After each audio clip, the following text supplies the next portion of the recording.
And top of the morning to everybody. We are back once again with legendary strength coach Dan John for our weekly chat, Q&A, all that good stuff. So post whatever questions you have. We will tend to those presently. Dan, how have you been? How was training? How was life? How have I been? It's always good to see you, Patrick. It's been a good week. Likewise, Dan. Likewise. Yesterday, Elowen turned 1 year old. Wow. So that happened. Happy birthday. Yeah, that happened fast, as we like to say. Things are good. Training's been great. Yeah, really good. Last night went out to. I went out with my throwers to a little hibachi place, and we had just a great night. And, You catch the shrimp? I know. I tongued it. Come I'm on. better. Come on, I'm better. Dan. Yeah, I'm better than that, and you can't be as disappointed as I am. I did weigh in at 201 several days in a row, so that's a good sign. My weight does a little bit, but this is the direction it's going, so I'm happy. Writing a lot. I kind of got stalled on the one book called The Tools of Coaching to finish up something called the Armor Building Formula, whatever, part two, dose or whatever. But yeah, I mean, I'm writing every day and training. I will say that, it's just a weather report, but it's been so hot and so windy and so dry. And the fires are starting to really kick up here in the West. So, Yep. Real quick, because I don't want to let this one go by, but for your writing, Dan, I'm sure people will be interested. What do you have a writing daily target or discipline, a word count, or just amount of time that you try to spend writing every day? Just curious to hear what that process is for you. Oh, that's interesting. So, if I have a project I'm working on, like if a company or a group asks me to write something, then it becomes very fun, very structured, high priority. Yeah. Let me just kind of review the basics. For me, the easiest way to write a book is to somebody asks to do a workshop. The Art of Coaching. That's the next book coming out. It'll be ready within days. Nice. It was in fact, it's funny because the book I wrote is only 1/3 of the workshop. That's how big that workshop is. Jeez. Wow. So the thing someone will say, "Will you do a workshop called the Art of Coaching? Will you do it at this place at this time?" And I'm like, "Oh God, okay." So then what I do is I put together a PowerPoint presentation, and then ideally I give at least two workshops on that PowerPoint. Questions come up. That's a good point. Organization issues show in real time. Organization shows up to me in real time. Oh God, this section should be there. Easy to fix with PowerPoint. If I'm missing something, easy to fix with PowerPoint. By the time you do it twice, maybe even the third time, then when you go, then now I have a PowerPoint and I look at a slide. I tell the story of the slide, go to the next slide, tell the story of the slide, and then pretty soon you have a 300-page book or 90-page book or 200. Just yeah. That's a really fine process. So my writing, of course,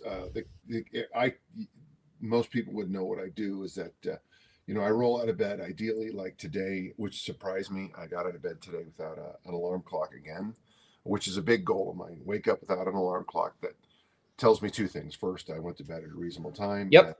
Sleep, and we didn't have a dog throw up issue today. So after all, good. Today was dog puking, but and then what I like to do is get myself coffee and answer emails.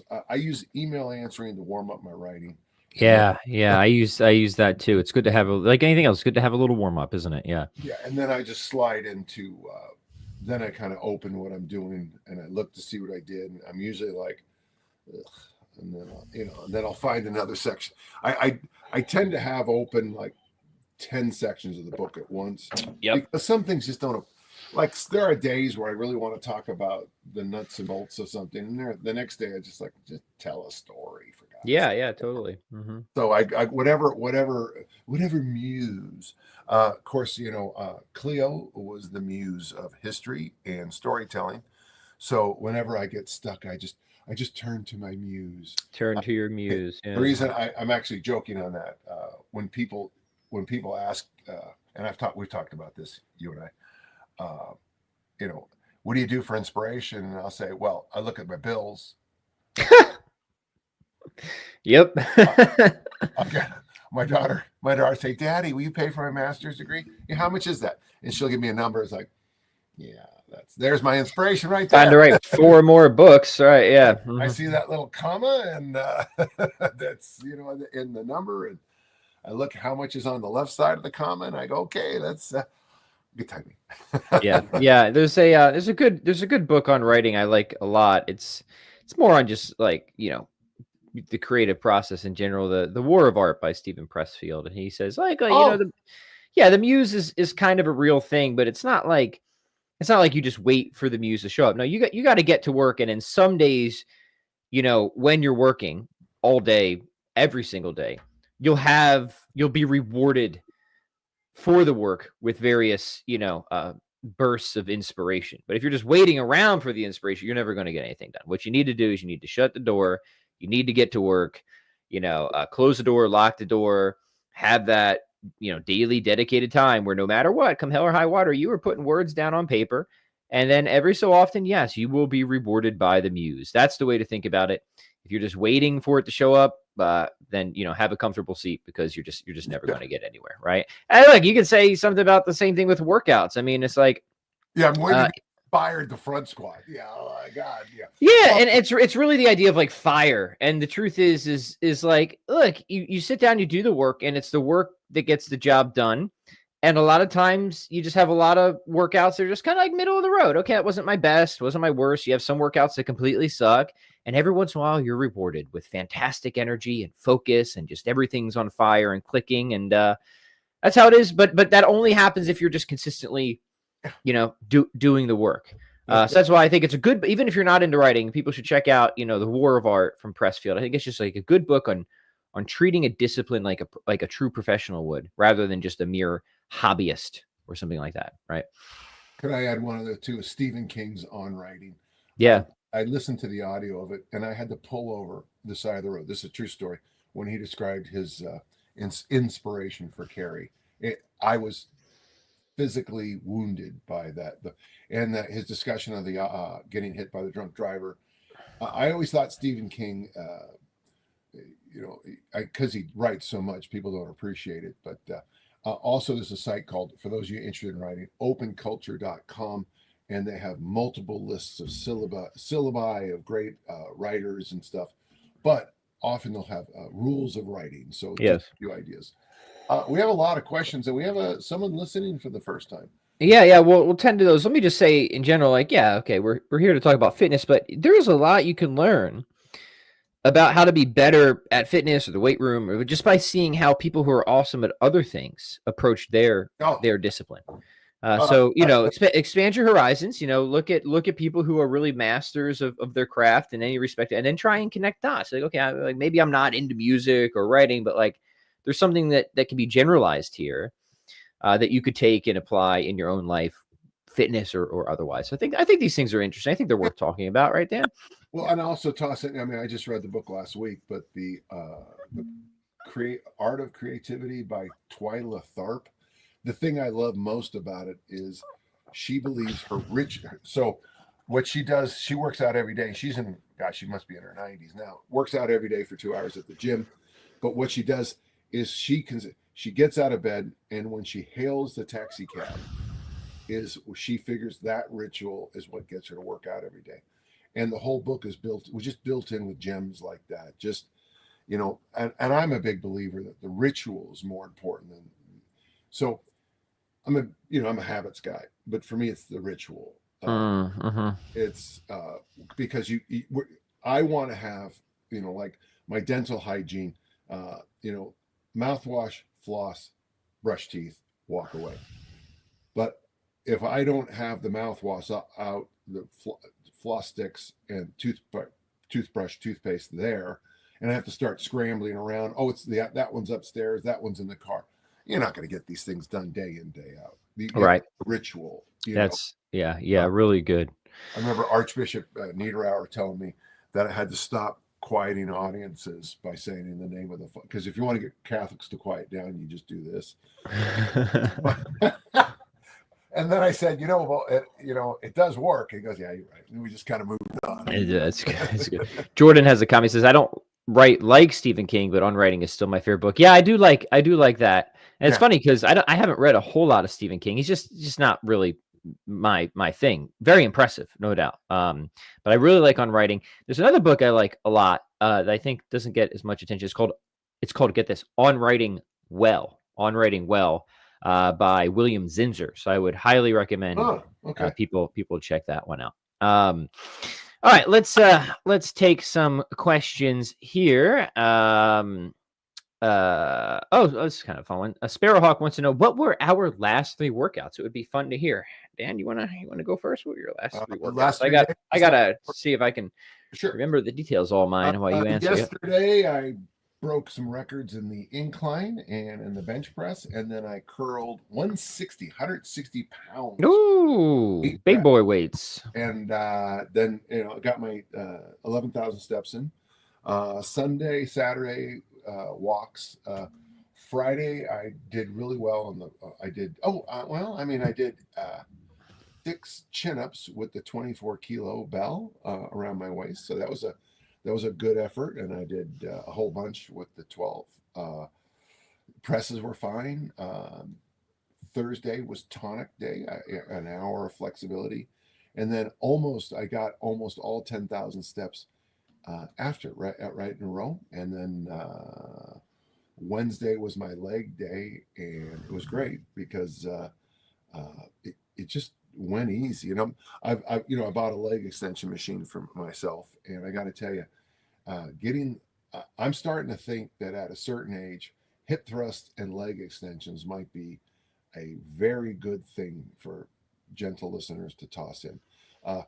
I'm not saying that's the only thing you should do. I also deadlift and some other things, obviously, but hip thrust and leg extension, and you treat them more like go real high rep on them, get the burn, and so that's there you go. There, I gave you more than 3, but there you go. Yeah, good. All right, I'll just give you the last one just for the sake of brevity, because the 3 would be a little bit redundant because I'm on kind of like a 3-day primary lifting thing right now. Anyways, I had presses and front squats. I had pull-ups and dips, which is nice for me because, Dan, as you know, I've had this little elbow tendonitis issue, and I've laid off pull-ups for a while. So finally back to doing pull-ups, and I was delighted to see that. So far so good, no pain, but also, man, like strength is sticky. They still feel really strong, even though it's been, a year and a half since I've done any serious pull-up work at all. I mean, I've done pulling. So I was surprised, of course you expect, and I'm sure it's not at the prime, but I was surprised at how strong and good they felt. So that was body weight now, Pat? I hover pretty consistently on like 160 to 165 ish, depending on how much Tuscan cantaloupe I eat. So I think, and I also think that body weight, if you're training, like if you were to do deadlifts for a year and you kept your body weight, and 160 is lowish, but it's not low, but if you kept your body weight in check and just did deadlifts, I don't think you'd lose your pull-ups because to me, the pull-ups, dips, it's like the problem with push-ups. You hit a number with push-ups where you're really probably not getting, for every extra push-up, the marginal return is so diminished, right? Yeah. So to round it out, then what else did I have after that? I had rows and curls. Got to hit the curls, Dan. You inspired me with the curls. Then I had a nice little thingy for the abs, leg raises, ab wheel, which I'm a big fan of both, and hollow holds. So those are my that's great. Okay. 3 favorite things there. And then around that throughout the week, I do so that's kind of gives you a general idea of the flavor of my lifting, big lifts, good amount of intensity, and then I'm doing the taekwondo and running with the kids a lot. So it's interesting to get back into the running because after they did the 5K, they're all pumped. They're like, when's the night? We got to do another one of these. So I'm like, oh man, you're going to drag me through this. Well, I'll tell you one thing though, with your daughters, I don't know if they're, what their talent is, but they can pay for their education. Middle distance and long distance is a great scholarship. But Yeah, I would say for Mira, who did get second in her age group at the last one, this is the first time she ever. I mean, she bolted through it. She's just got that. She's got that build for it. You know the build, Dan. Like yeah, you see somebody like that, okay, yeah. they're the one winning this race. So so she's got that potential. We'll see if it becomes actualized. All right, let's keep going here. Good questions. Good morning. Edward says, I'm finishing a cycle of easy strength. And would power curl be a mild change variation from the power clean? Power curls are probably, and I almost want to punch myself on this one, my friend, because power curls are probably, I always say you should have the 3 core lifts, a press, a hinge, and, pull. Power curl is a phenomenally great 5 days a week of power curls, 2 sets of 5. Not only your pythons pythonate, but you really do get some really, you don't beat up the elbows very much. You don't beat up the wrist. And it's a great exercise for easy strength. And I don't know why I don't push it more, except, I don't. But I will from now on. I swear to you. Scares Bear says, hey, any guidance on consistency? 42 years old and struggling with the on again, off again fitness and diet thing. Yes, Dan. Yeah, I have a thing called the Inner Circle. I'll have another group coming up here pretty soon. We start with a discussion of values. And I'm not trying to, there's two thoughts I have, Mr. Bear. First off, you've got to align your values into your training. You got to figure out, you got to find something that, you got to find whatever it is, whatever value it is, but maybe it's your children, maybe you want to be around for your grandkids, maybe it's, you don't want to look terrible in a suit, I don't know what it is, but you got to first align yourself with your values. Second, when we're talking about, consistency, this gets, we'll stick with Twyla Tharp right here. You got to work on your rituals. For me, when people say they're having problems on the eating side, the first question I have is, show me your shopping list. I don't have one. Show me your menu. I don't have one. Well, if you're not going to do the intellectual work of having a weekly menu, shopping list that supports it, then there's no way you can follow the diet. It's like I always say, you're gonna tell me that you're gonna eat 4 eggs every day for breakfast. Great, which is not bad. That's awesome. Then you go out and buy a dozen eggs. This great theory you have is gonna last 3 days, because 3 times 4 is 12. 12 is a dozen, and you're gonna run out of eggs. So what are you gonna do on day 4? So you've got to set up a menu, a shopping list, and get buy-in from the family too. Then you have to set up a ritual for training. Everybody on the planet knows. I mean, it's funny. My daughter accidentally called me at 9:45 the other day. Her first phrase was, "Shit, you're working out," and hung up. And because my daughters know that at 9:30 to 10:30 every day I work out, and everybody knows that. As soon as I get off this call, I'm going to go out and I'm going to do my grade 8 and my hanging bent knee leg raises to build that 12 pack I'm working on. But you got to ritualize it. Patrick, if you have more. No, I mean, this is a frequent question, and that's because it's an important one. So I'm always happy to come back to it. And I guess the only thing I'd like to reemphasize again is how important you hinted at this is the environment is, and you say get the family on board, and that's huge. Like sometimes I see people in situations where it's like they're trying to work against the entire structure of their family. Like they make separate meals for themselves. And like, to me, that seems absolutely doomed to fail. So, in our household, we just eat healthy, and the kids eat, what we eat. And we're pretty firm about that. And let me tell you, is as long as like you just do that consistently, it works out really well. It works out really well. You have to make separate meals. You don't have to worry about how you're going to feed the kids and feed yourself. And it's good for the kids too, right? Like kids should not be having like hot dogs and mac and cheese, while you're trying to have your salad with salmon on it. Right. How are you going to, that's not sustainable. Yeah. It's not. It's just because then you're going to be having the hot dogs and mac and cheese at some point, right? You will. Yeah. So that's big. And then like, the wider environment, like get yourself into those communities that are going to support you and push you along. And, Dan, I think something maybe, it's worth mentioning is, talk about the inspiration and this or that is like, for both of us, our sort of livelihood is mixed up in the working out and staying in shape. So there's an idea. Just do that, right? Just make your income dependent on being strong, and then that'll help keep you a little consistent. Maybe that's not the most practical for everybody, but it's worked pretty well for us, right?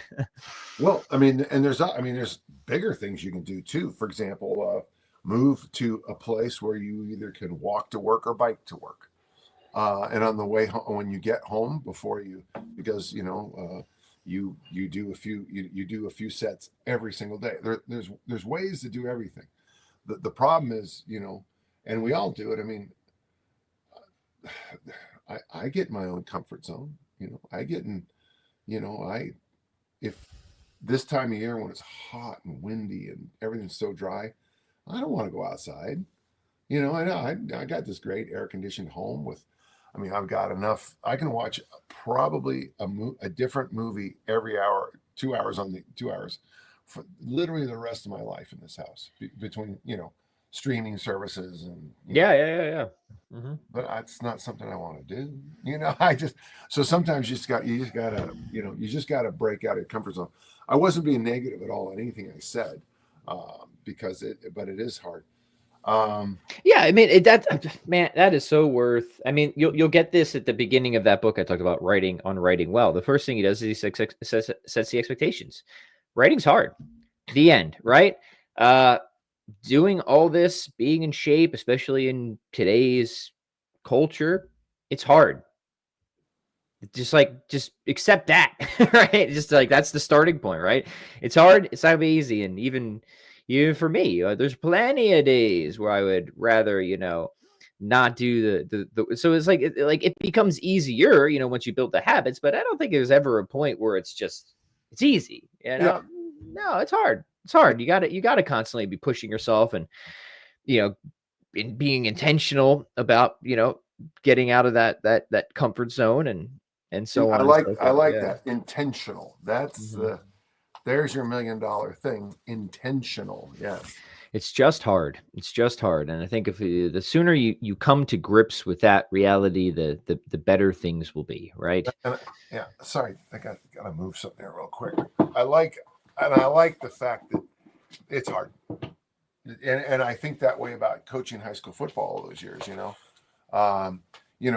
I remember one time, had an English teacher say, "How come the boys are so disciplined on the field and they don't do anything in class?" And I'm like, "Well, you got to raise the bar, And that's one thing I always liked about American football, coaching American football, is that the bar is high. We can do all these other things, but when the game starts, the other team doesn't know that. I'm sure there's others. Sometimes you just got to raise the bar. Yeah. Too. Yeah. No, that's it. I don't think I have anything more to say. But it's hard, but it's worth it, right? Yeah. Nothing good comes easy. I think that's Steinbeck who says that, right? Yeah. Nothing good comes easy. So there you go. All right, let's see if we can squeeze one or two more in here. All right. Pankaj, sorry if I'm pronouncing that wrong, says, I have limited space in my apartment, so I mostly do kettlebells and body weights. What do you guys think about sandbags? Do you ever use them? Well, I wouldn't bring a sandbag into an apartment. Now, listen, Josh and I disagree on this. Every sandbag, by definition, is going to rip. Okay, I like sandbags. I'm just telling you as a neat. I'm not a neat freak, but you're going to one day have to deal with whatever's inside the sandbag being literally everywhere. I don't use them. I mean, I do not use them. I mean, I have before. When I would use them, it was just because I was at a gym where they were lying around and I'm like, oh, that looks fun. And I played with it a little bit. I'm like, I don't really see. I'm not going to say they're useless, but for me, they were never a tool that seemed absolutely indispensable. Or that were best suited for the purposes I was trying to achieve. Can I just follow one more thing? Yeah. Whenever you start, I always have I have that big, it's in my ABC book, but you have to be able to defend the ABCF book on Amazon, but you got to be able to defend every piece of equipment you have. Right now you have body weight and kettlebells. If you're making progress and doing well, stick with it.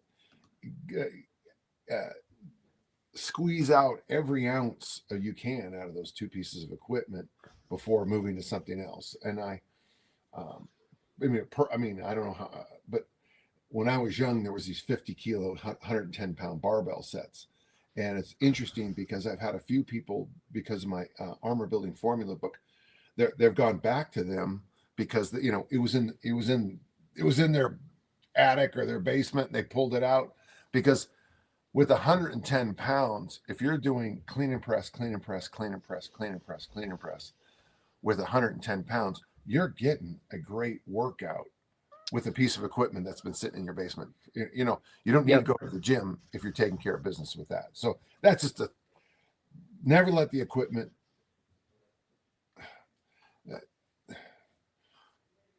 keep finding ways around whatever you have. And I like to slowly add equipment. Okay. Well, yeah. No, that's good. All right, let's finish with this one. This is an interesting one. Coco Loco says, how do I become my own authority? I want to make changes in my training. I've been Googling all this stuff, and then he's reading something, and someone said that this will kill your gains, and he's been stressing over it for days.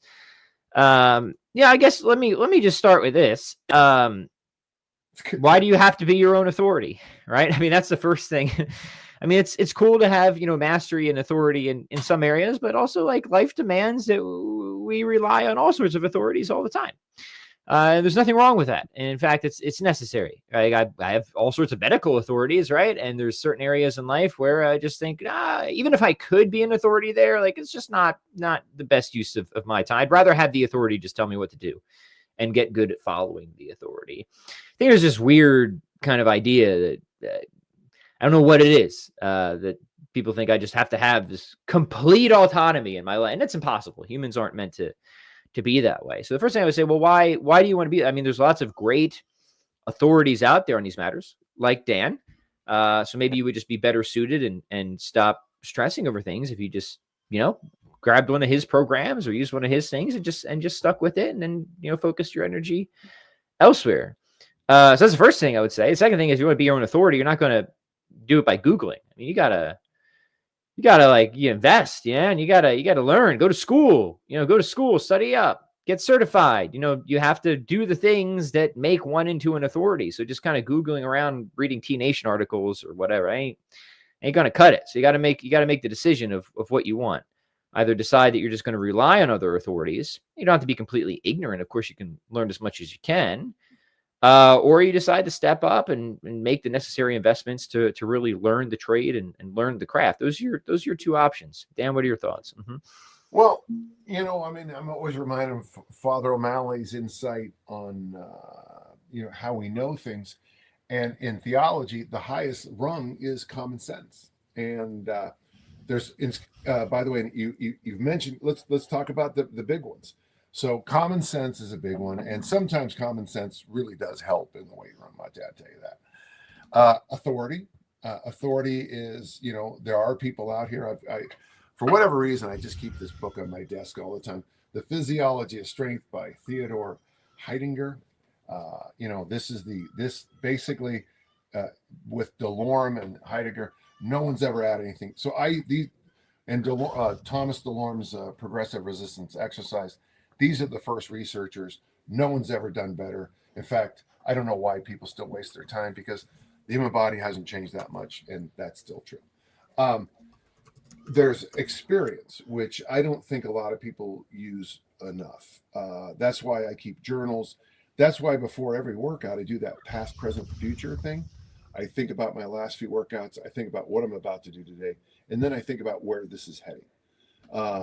That's in my experience. I use my experience. There are certain exercises I don't get jack from, and I don't recommend them. And you certainly can do them, but you're going to learn sooner or later that you just don't get that much out of these certain exercises. You get hot and sweaty. It's the old joke we had in the RKC about any idiot can get you sweaty. Do 10,000 jumping jacks and you'll be sweaty. You won't be better, but you'll be sweaty. Then there's, of course, there's the logic family, induction, deduction, and adduction. But really, once you get through common sense, experience, and authority, those are the three big keys. So how do you become an authority is what Patrick's already addressed. Are you going to the certs? Are you going to workshops? Are you just all you got? I like Reddit as a place. I really do. But how often do I see? I'm trying to do Dan John's armor building formula, but I don't understand what to do. And then, of course, the follow-up question: did you buy the book? No. Well, for God's sakes, invest. How many? I hope all of you invest in this. I don't know how, but for those of you watching, those are my strength and health magazines from the 60s. Those are all my Dragon Door books. Those are all Clarence Bass's books and a whole bunch of other people's books. You got to do it. And then down there, you can even see. Look at all those books I haven't filed yet. There's, those are just books. Here, upstairs, I still print off things I like online, and then I get a 3-hole punch and I put them in the binders. Okay, you got to invest. The end. Awesome. Dan, before we go, what are you working on this week? Any announcements, cool things, all that good stuff? Yeah, I'm amazed to be thinking I'm going to be in Australia before I know it. I gotta get on the line with Delta. I'm going out to North Carolina the second week of October to do a workshop with Tim Anderson and redo that original strength reset. Oh, nice. I go to those weekends folks. Don't tell Tim this, but having him coach me for a couple days is the reason I go. Okay, I'm not trying to help other people. It's all about me. It's all self-interest, right? Yeah, and then I'm waiting on one thing to get my to go to my 50th high school reunion. Looking forward to that. Awesome. Also October. Really, right now the thing for me is to get some writing projects, kind of tucked away and knitted. But things are good. Things are good. Awesome. Love to hear it. Thank you, Dan, for your wisdom. Great chat today. Thank you, gentle listeners, for your questions. We'll see you next week. Like, comment, share, subscribe. Bye-bye. Bye-bye.